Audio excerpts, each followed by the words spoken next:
Welcome to Tuesday Talks, your educational podcast helping parents become strong advocates for their kids and teachers to make big impacts in the classroom. Here we go. Hey, welcome everybody back for another amazing Tuesday Talks. I hope you've enjoyed the past few episodes. I really do put a lot of thought into the topics, and I draw from personal experience and then also from the experience of colleagues that I've either worked with in the past or that I currently work with. So be sure to like, share, subscribe, all of those wonderful social media things, repost, tag me, DM me with any personal questions, or if you're looking for just some consultation, I'm here for that as well. So without further ado, I want to tackle a really kind of difficult topic today. It was, as I was putting the show notes together, it's just like, ooh, let me be careful with my words because this topic is very serious, but it also has two sides to it that I think need equal attention.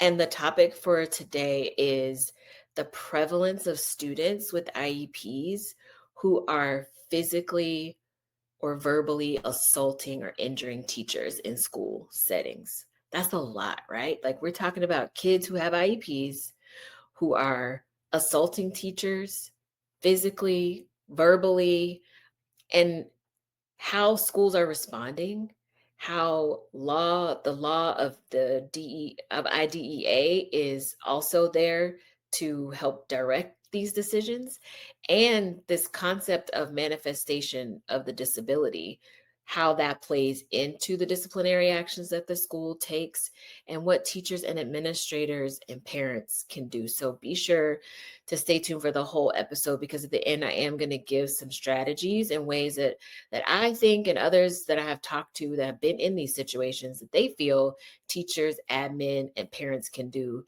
if you ever face this type of situation. And I just want to be really clear.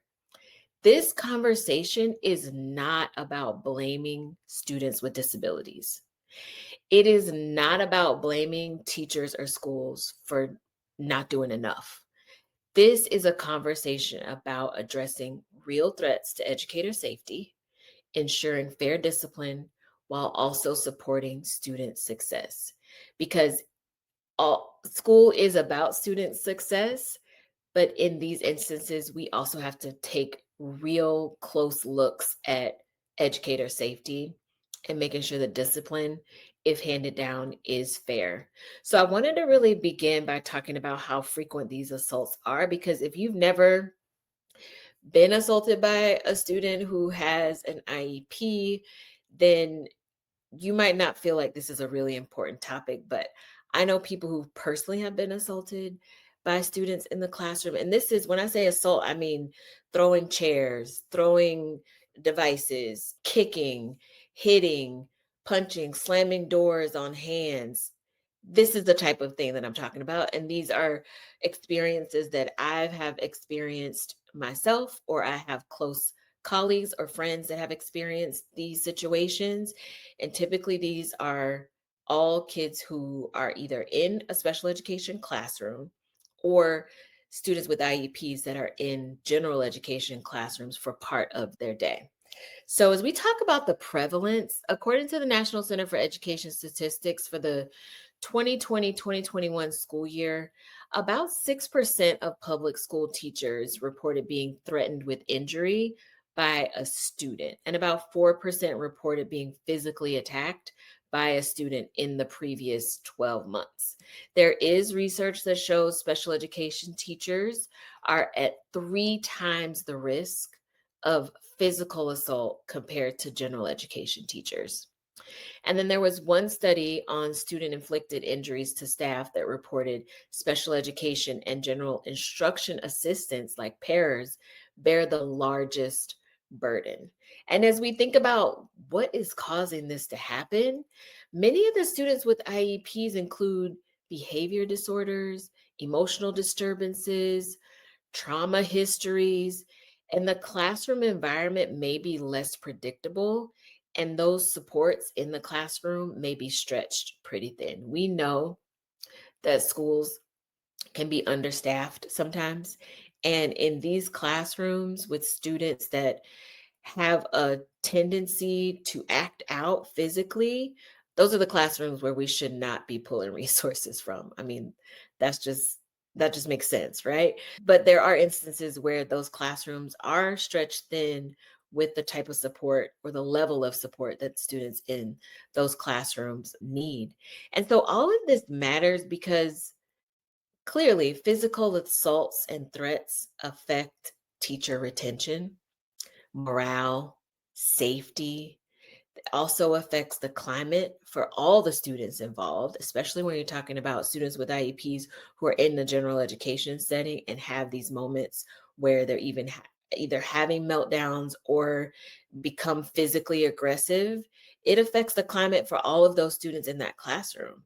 And when safety is compromised, not only are people, kids, and adults at risk, but learning suffers too. So imagine the time that it takes a teacher to get a class back on track after a student has just had an eruption of behavior or emotion and has thrown things across the classroom or destroyed a shelf of books or pushed chairs over. Imagine that situation. And these are real things that are happening if this sounds unbelievable to you. Schools also may be under resourced, as we just highlighted, and they can't support the high needs of students and then also train the staff in de-escalation. And at the same time, students with IEPs have legal protections. Discipline cannot ignore disability related factors. And that's where that manifestation of the disability comes into play. And we're going to talk about that a little bit more in depth as well. So some current stories, I mentioned that I know people who have suffered injuries. I've worked with colleagues who have suffered injuries. And my experience is mainly in the elementary level. As a speech language pathologist, I've gone into classrooms for students with autism spectrum disorder. I've also gone into classrooms with students who have specific learning disability or intellectual disabilities. I've gone into general education classrooms where students with IEPs come in for part of their day. I've witnessed some of these things as well, but I'll just share a couple of personal stories. I have a teacher friend who has a student with an IEP in her general education classroom, and multiple days throughout the week, there are eruptions of behaviors from this student that disrupt the learning for the entire class. This has been going on for a while. Administration is aware. There have been classroom materials thrown. There have been chairs kicked over. The child elopes out of the classroom, running through the school. And the point of all this is that in trying to calm the student down, this teacher was kicked in the stomach by the student and kicked with force. You might think a 5-year-old, no, no, no. These kids are strong. And she was kicked and hurt and had to leave school for the rest of that day to go get checked out by medical staff at urgent care to make sure that she was okay. And it's something that just blew my mind when she shared the story with me, but it is a real thing that happens. Another story, I have a colleague, this has been a few years ago now, had her nose broken by a student who chucked something across the room and it hit her right in the face, blood dripping. Imagine how traumatic that is to the other students in the classroom. You see your teacher now with blood dripping down the face. There are administrators coming into the classroom. Getting kids back on track to learn after something like that is pretty challenging.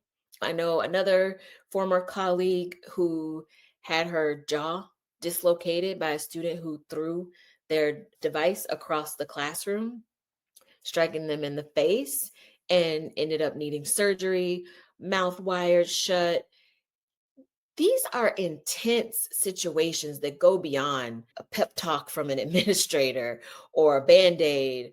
We are talking about teachers who are in the classroom trying to make a difference in the lives of their students and suffering serious injuries that are resulting in surgery, days out of work. And now they can't show up for their families at home either because they are recovering from the injuries that they have sustain.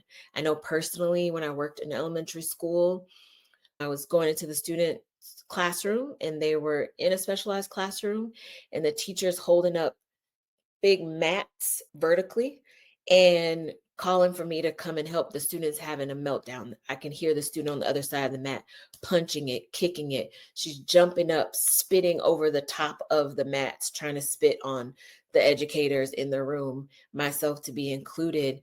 And this was when I first entered the profession as an SLP in the school, and my mind was blown. Like, practicum for my graduate degree did not prepare me for that. And I'm looking at this teacher like, what is going on? And her body language and just her tone was, this was an everyday occurrence. This was something that happened quite frequently. And if that child had have escaped from the mats that were keeping her in this kind of safe zone, because there was a mat on the floor, we're holding up mats. If the child had gotten out of that situation before she was able to be calmed down, she could have been a harm to herself, to others, to us as educators. And we're all there just kind of stumped as far as what can be done to really de-escalate this situation as quickly as possible so no one gets hurt. Most importantly, the student, of course.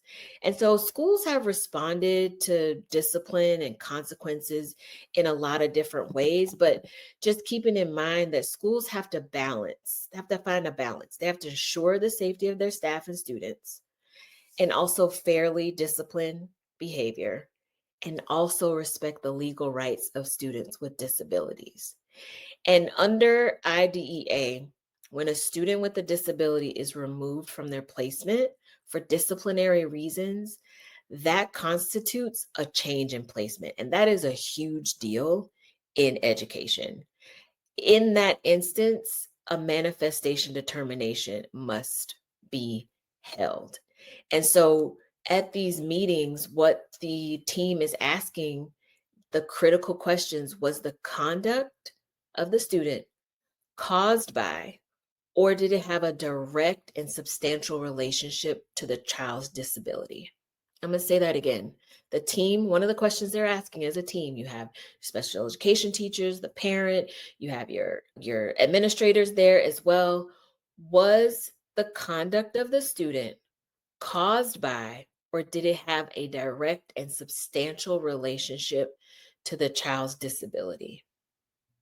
Or was it the direct result of the school's failure to implement the IEP?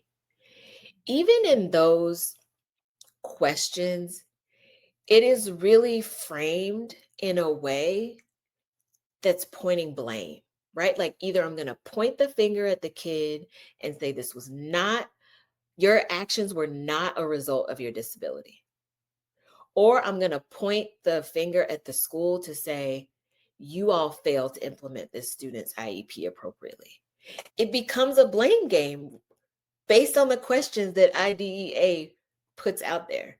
And so then that's when I think a lot of the tension comes to play, because teachers can feel really under supported by their schools, because you're thinking, I just had my nose broken. I just had my jaw dislocated. I just got kicked in the stomach. And we're sitting around the table, and one of the questions we have to ask is, did I implement the kid's IEP correctly, or did I fail to implement it correctly? Right there, you can put a teacher into defensive mode, because nobody is addressing in this manifestation determination meeting, nobody's talking in depth about injuries that the teacher sustained. Yes, it's noted, it's put into a record, but there are no qualifying questions to talk about the injury that the teacher suffered. And I think that's where you pit parent against school. That's where the teacher is put on trial as far as questioning about if you implemented the child's IEP correctly. And so in these manifestation determination meetings, if you answer yes to the question of, was the student's conduct caused by, or did it have a direct or substantial relationship to their disability? If you answer yes to that question, the student cannot be disciplined in the same way as a non-disabled peer. So, for example, the student couldn't be expelled for their actions, for their conduct in that situation. Even if a student without an IEP would be expelled for that same action, a student with an IEP cannot be disciplined in that same manner. And in those instances, the IEP team has to come together to conduct a review of a functional behavior assessment and then put in place a behavior intervention plan. So those are two really big topics. I'm not going to go super deep into those today, but if you're a special education teacher, then you are very familiar with FBAs and BIPs. Like, they are part of that manifestation process. If you answer no to those questions, then the student can face the same discipline as a non-disabled student. And the school must provide required services. So if we are thinking about those two questions, again, was the conduct caused by or did it have a direct or substantial relationship to the child's disability? Or was it a result of the school's failure to implement the IEP? Those two questions can take a while to answer. You are going to be a part of that team if you're the parent, if you're the teacher. You are going to have to divulge details about what led up to the incident, maybe what happened days prior. Are there any records of a student acting out this way before? Parents can bring in advocates to support the fact that this is a manifestation of their child's disability, and so they should not be disciplined in the same way as students who do not have IEPs.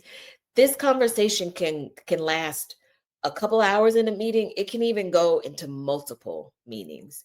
And the times that I've seen that happen is when really the parent is advocating for their child, really, to say, you can expel them. You can't suspend them for a substantial amount of time. You can't change their placement because their conduct was related to their disability. And once that conversation starts, it requires a lot of due diligence. It relies on a lot of documentation. And so the conversation can really go on and on and on in ways that schools have responded to these manifestation determination meetings. Some schools are more aggressive with their approach, and they really hold students accountable and really stand up for their teachers. And they will move more aggressive behavior IEP students into smaller setting programs, more like specialized classrooms that have support and staff in there that can help with the behaviors. Some districts have implemented de-escalation training and safety protocols for their special education staff. Some districts remove the student, and that removal of the student has been used in more serious incidents where there's serious bodily injury, if there were weapons involved, even for IEP students under special circumstances. So there are instances where schools react, I would term it more aggressive in the way that they are making sure that this type of situation doesn't happen again. But there are also some schools that face challenges to really implement the child's IEP right from the gate. And so the school's always going to be looked at as the blame for not implementing that kid's IEP appropriately. Also, some schools partner with behavioral health providers or wraparound services when the behavior is tied to a trauma or disability. So maybe they partner with outside agency that can come in. Really, what I think the crux of the conversation is this balance. Remember, we talked about striking that balance between student success, educator safety, and also ensuring that we're not trampling on the rights of students with IEPs. If the school fails to implement the IEP or the behavior intervention plan, that can trigger the manifestation finding that the student's misconduct may result from the school's failure. And that's where the finger pointing starts. That's where teachers feel like they're being put on trial. What didn't you do that could have prevented this? And sometimes that manifestation finding can be misused by schools or parents. Students may escape meaningful consequences when the behavior is not tied to the disability, meaning the school hasn't maybe properly documented all of the instances that kind of led up to this peak of acting out. Sometimes schools struggle with staffing, training, and consistency with these behavior intervention plans, and that complicates safe responses. I myself have been a part of these trainings, restraint trainings, they would call them back when I did them. And you almost felt like, okay, I'm never going to do this with a child, because if I am trying to restrain a child, and in my attempt to keep the child from harming themselves or others or me, I were to grab tightly and leave a mark, now we got a whole another set of problems, right? So you're cautious as as the educator, because you don't want to create a even more complicated situation, because you have used the training that you got in. For me, it was a 1 day situation.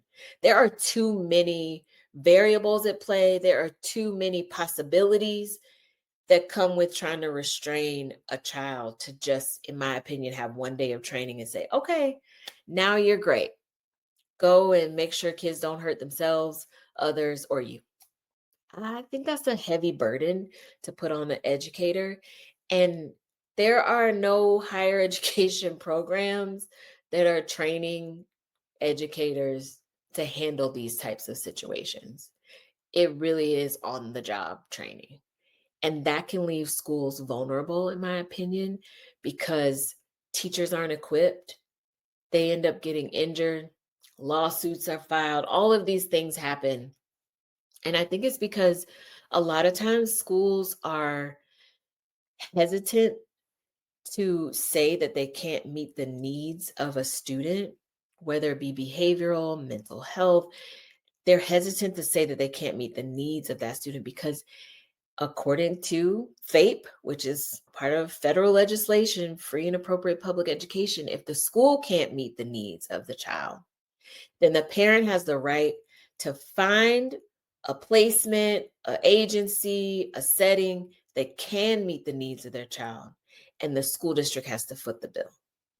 So you have parents who have come to the conclusion as part of a meeting that the school can't meet their kids' needs. And now they found this private agency who says, yes, bring them here and we can meet their needs. We can get them on track academically, socially, emotionally. And the school has, in some cases, been found to have to cover the costs for that. And schools are already strapped for money. We know this. Funding is a huge issue in schools. And so forking out tens of thousands of dollars for a change of placement for a student is something that any school would want to avoid at all costs.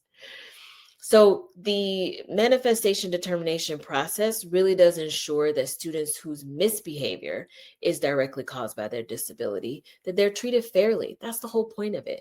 Because there were kids that acted out in ways that aligned with their disability, and they were punished the same way that non-disabled peers were. And in those instances, it's not fair. They need more help. It's not that what they did should be excused or wasn't that serious or just brush it off, but it really is something that they could not regulate or control themselves. And all of the IEP accommodations were put in place, and this kid still acted out and injured someone. And in those instances, should a kid be expelled? It's the job of the school to help them, right? That's the thought process. It's the job of the school to meet the needs of the child. And so many times I've seen instances where the student's behavior is a manifestation of their disability. And then those behavior intervention plans are revised over and over and over.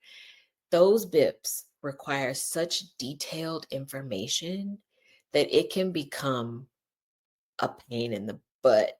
I'm just going to say it, for those who are required to track all this data, because now you're asking a classroom teacher who has either a full classroom if you have a special education student going into a general education classroom, or if you have a specialized classroom, you're not just one-on-one with these students, but now you have a student who requires you to track data as part of their behavior intervention plan throughout their day in various settings, because kids don't pop off just in the classroom. It could be in the hallway.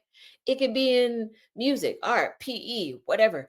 They're needing to track data at a very detailed level so that when we come back to the meeting to talk about, hey, is this BIP, is this behavior intervention plan working? Has this curtailed the behavior? We need data to look at. And so teachers are then tasked with collecting that data. And that can become a part-time job in and of itself, depending on what that BIP looks like. And so some schools, in thinking about this, trying to help the student, they are, I don't want to say disregarding the impact on the teacher, but if I have been injured and assaulted by a student that has an IEP and I come back into the classroom and now I'm asked to sit and be a part of this behavior, this functional behavior analysis, and then the BIP, the behavior intervention plan, I might be thinking, what about me? Has anybody checked on me? Has anybody asked how this is impacting not only my trauma here at school? Because I would assume once you have been assaulted at school, there's a level of trauma attached to that experience that now you are like always on point. You were before, but now even more so that you may have a hard time even functioning in the classroom. And also, how is this impacting my life outside of the classroom? I have my own family. And now I am recovering from surgery. Now, my nose, I need cosmetic surgery to get things back into place. Like, it is not just impacting the teacher in that moment when the behavior happens. There's a ripple effect too. And so in these meetings, when there's so much attention being poured into, is this the manifestation of the student's disability? Hearing both sides of it, the parent side, the school side, the teacher maybe feeling like all fingers are being pointed at them. Did you implement the IEP correctly? And why not? A lot of times these IEPs can have accommodations in them that are quite challenging to implement on a daily basis, especially if you're the sole teacher in the classroom or if you just have one para in there with you. A lot of times it can be difficult to manage that on your own. But you want to make sure as an educator that you're advocating for yourself. You should be seeking training in this de-escalation. You should be talking with the school psychologist about crisis intervention, trauma-informed practices. If you haven't watched the episode of Tuesday Talks where I talked about trauma-informed teaching and practices, please go back to look at that, especially those working in special education settings. Teachers knowing your students' behavior plans, those BIPs, knowing what's in their IEP. If there's something in there that you feel like is inappropriate or something that you have questions about how to track, how to implement, you need to be speaking up. Because if you don't and something happens, that question as part of that MDR is going to be, was the student's IEP implemented correctly? And you don't want to be injured physically and then again injured emotionally because now everybody's pointing the finger at you. Request updates to those documents if you see an escalation in the student's behavior, if you see a change in the student's behavior. And I've told speech therapists this next point over and over again. And I know special education teachers do this. If you're not, you need to make sure document, document, document. You need to document any incident thoroughly. What happened? What was the antecedent? What might have happened right before it? What supports were or were not used? The documentation is a valuable piece of that MDR meeting and helps, for lack of better words, cover your butt, right? As an educator. There's a little bit of CYA going on here with this documentation. You want to make sure administrators knew what was going on. So nobody can say, I didn't know this was happening in your classroom. You want to make sure parents are aware as well. Yes, it takes extra time on your end to document everything thoroughly, but should anything happen where you find yourself sitting in one of these MDRs, you will have the documentation to support whether or not you implemented the student's disability or IEP correctly, or to help show the team that, okay, this is not, in your opinion, a manifestation of the child's disability.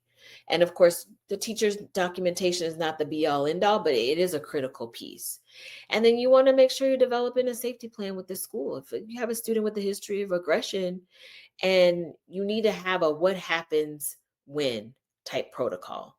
You need some teacher signals for support. If you have a para in your room, you need some type of nonverbal signal to give a para to let them know, hey, you need to go call administration down here now. We need to get, the resource officer in here now. We need the school counselor in here now. With the school psychologist in here now. You need designated safe spaces in the classroom as well. I talked about the mat situation in the one classroom that I was in. That was the safe space. That was the space for that student to go into to get out all of the physical aggression so then she can be talked to, counseled, and helped so that she can get back on track with her learning and that nobody gets injured as well. You want to make sure that you're also collaborating. Behavior specialists, administrators, you don't have to face these high risk situations alone as a teacher. You need to advocate for staffing when it's necessary. If a student needs a one-on-one aid, talk about that with your administration. Hey, I cannot manage this kid's behavior in addition to teaching 27 kindergartners with only one para in the classroom. This kid's throwing stuff all across the room, pushing chairs over, disrupting the learning, right? We talked about that in the episode that I did on IEPs. You can't allow a student with an IEP to impact the learning of everybody else because we wouldn't allow that in the reverse, right? So making sure that you're speaking up, document that you spoke up, sending in an email to your administrators with what your suggestions are. So should push come to shove and anybody's pointing the finger at you as the educator, you can pull up these emails to say, I reached out for support. I gave the suggestions that I thought would help. I asked for the help in my classroom. And if you didn't get that, then now fingers cannot be pointed at you with blame. And I know we want to avoid the blame game, but like I mentioned at the top of the episode, the way the questions are even structured as part of the MDR process, it's pointing fingers. It's either the kid or it's the school slash teacher. And those are the two questions. If you believe that a BIP or an IEP is inadequate, be sure that you're speaking up on that as soon as possible. And a lot of responsibility relies with administrators, right? Teachers are escalating these situations to administrations, and their job really is to protect teachers and the school community. And administrators get a lot of training. I still think that some of the challenges that I've seen and heard kids deal with in school as it relates to mental health, behavior, kids are not kids are coming into classrooms with challenges that go beyond what even administrators can handle or know how to respond to. There are some very nuanced situations that are happening in schools. And when I talk to teacher friends about these instances, they're not even shocked. They're like, this is stuff that goes on regularly, which is kind of disheartening because you want to feel like you can come to a school as a teacher and do the job you signed up to do, which was to help students learn, to impart knowledge on them, and not play safety patrol and taekwondo instructor and ducking and dodging things that are being thrown at you throughout the day. As administrators, there are some system level strategies that can be put into place, in my opinion, ensuring there are clear policies for how to respond to threats and assaults, providing regular training for your staff that go beyond just 1 day training. I cannot emphasize that enough. These topics are too broad and deep for there to be 1 day training. It just cannot be done. If there is one day training, there needs to be supplemental training that is available to teachers that goes beyond just a 2-3 day period. This needs to be something that is a part of teacher training throughout the school year, in my personal opinion. Those people need to be in the classroom in real time, helping teachers know how to respond to the situations that they are facing on a daily basis. It cannot just be this person from afar giving situational examples that aren't really conducive to what is happening in your classroom. So those trainings need to be ongoing and regular for your general and special education teachers. Also, as administration, making sure that staffing is appropriate. If you know you have kids with high risk behaviors, ensuring that appropriate paraprofessional support staff, smaller class sizes are there if needed. Staff shortages raise the risk for special education teachers. It creates an imbalance in the classroom. Yes, you have maybe 3 teachers to 15, 17 kids, but the behaviors of those kids warrant more adult bodies being in that classroom. And so making sure that you're checking in with your teachers to ask, do you need more support in here? And go into whatever links that you need to go to make sure that support is given. Definitely creating a stronger collaboration between your special education and general education teachers, school safety officers, mental health providers, making sure that they have that time to collaborate as well is going to be very important so that they feel supported, so that they know what to do if things escalate. And then making sure that manifestation determination process is well understood and that it is timely, because the federal law states that MDR needs to happen within 10 school days. So if you have been injured as a teacher, if you're an administrator, you have a teacher injured in your school, that you are required by law to act very quickly. And teachers, you need to know that too, so that you're not being told, okay, we're going to get to it. There is a mandate that within 10 school days, that MDR needs to convene and make any decisions or determinations from there. For parents, a lot of times parents want to defend their kids. And I get it. I'm a mom. I would not want to believe that my kid is capable of acting out in a way that is not related to their disability. I don't want to believe that my kid would just do something aggressive to a teacher without it being a result of their documented disability.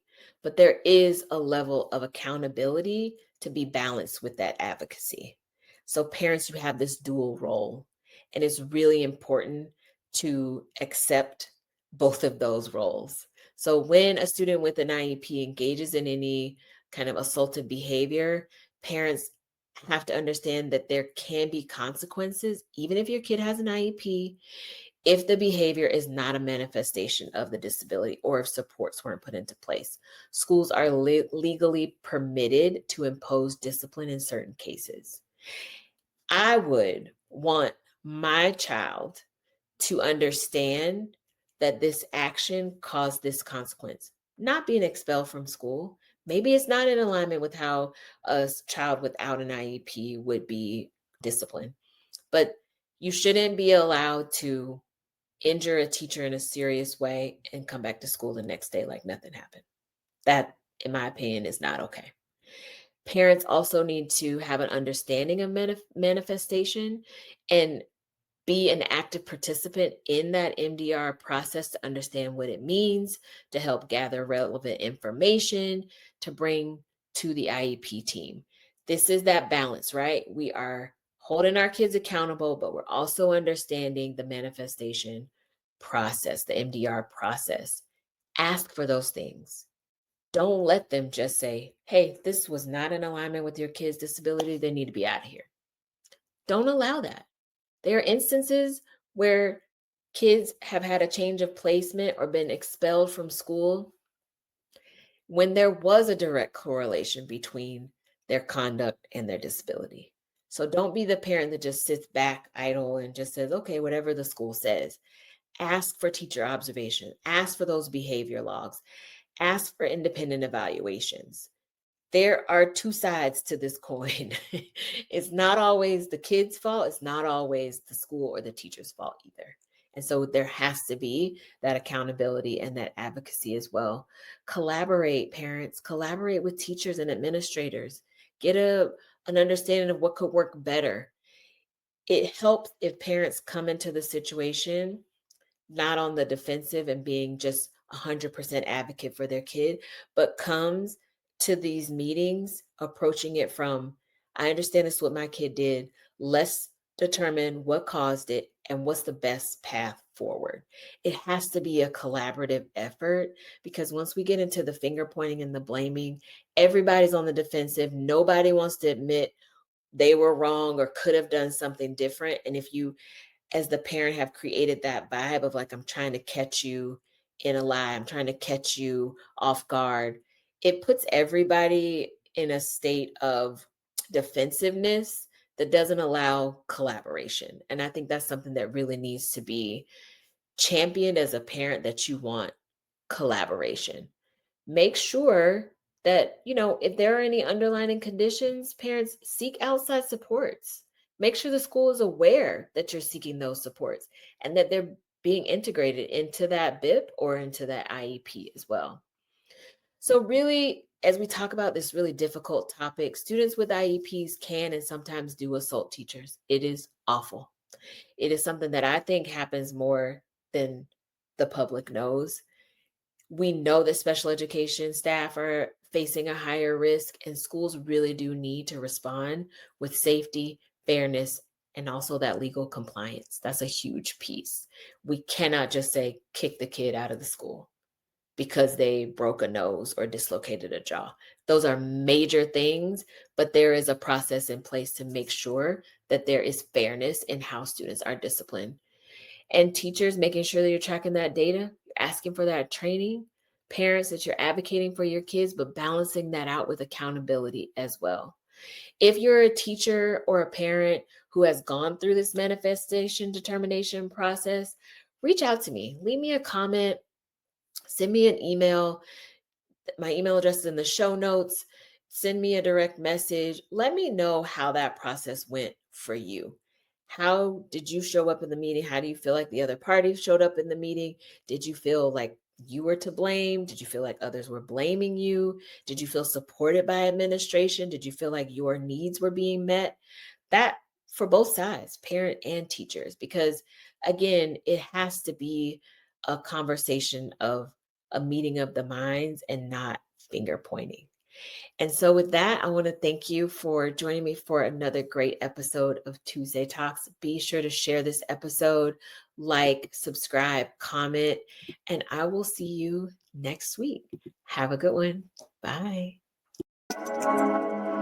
Be sure to share this episode and join me next week for a brand new Tuesday Talks.